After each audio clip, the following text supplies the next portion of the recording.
busina mga kapatid, busina, busina, busina.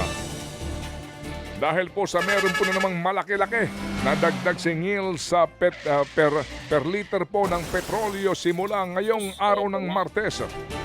Pinapayagan po ng DOE ang hanggang 7 piso at 30 sentimos na patong per liter sa diesel.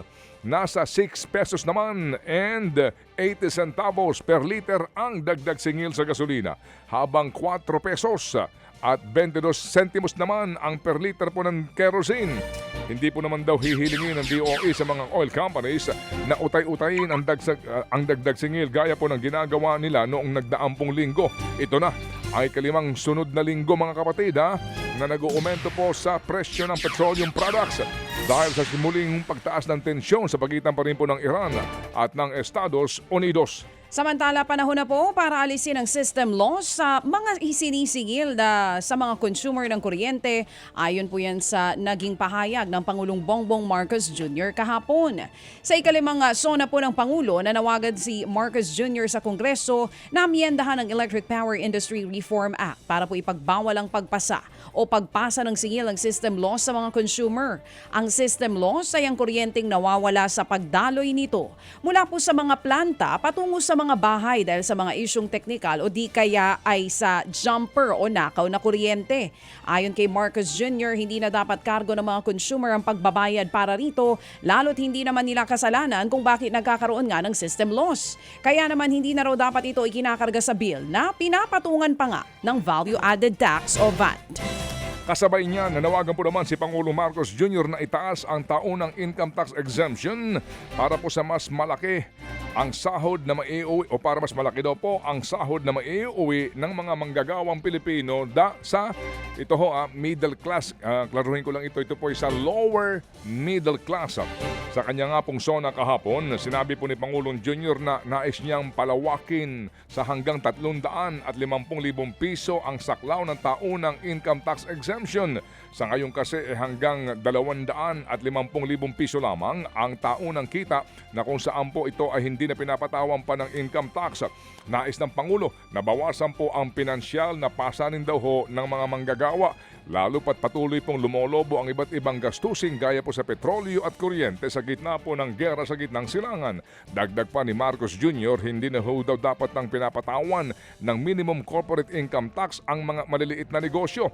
Iminungkahi rin po ni Marcos Jr. na patuloy po ang pagbibigay ng tax amnesty sa mga Pilipinong bigo makapagbayad ng income tax, estate tax, donors tax, value added tax, pati po ang mga kaakibat na mga multa, mga tax ng ina nyo. Ibinida rin po ng Pangulong Marcos Jr. sa kanyang SONA ang kontrobersyal na PAC Silica Initiative. Ayon po sa Pangulong Marcos Jr., magkakaroon ng kalidad na mga trabaho. Sa sektor ng teknolohiya, oras po na magsimula ang operasyon ng PAC Silica Industrial Hub sa New Clark City o NCC sa Tarlac.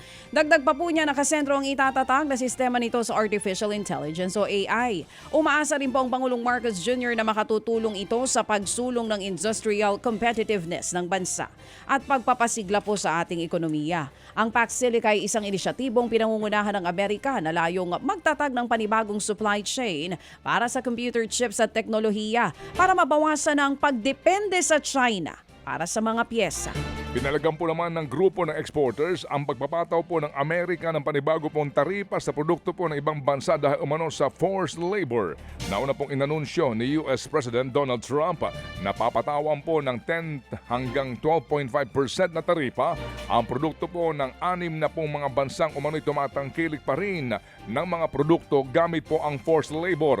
Pero sa programang ito, sinabi po ni PhilExport President Sergio Ortiz Luis na nakahanap lamang ng panibagong rason si Trump para magpataw ng taripa at magkaroon kahit papaano po ng impluensya sa ibang bansa. Dagdag pa niya, hindi rin daw naman niliwanag ni Trump kung anong mga produkto ang tinutukoy na umano ay ginawa gamit ang forced labor.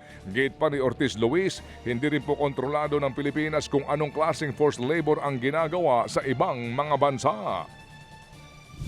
Pretext lang yung forced labor na yan dahil reverse nga yung tarif, yung di-empower niya yung tarif para gagamitin pang blackmail. Yung actually ka, binibigyan natin lahat sa kanila.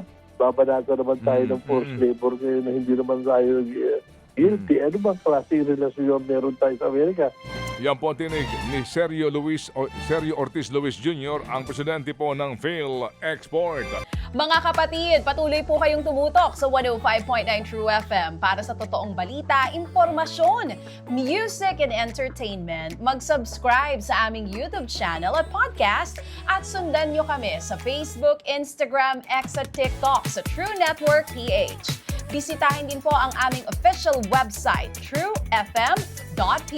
At panoorin din kami sa True TV Signal, Channel 19. Kami po ang 105.9 True FM.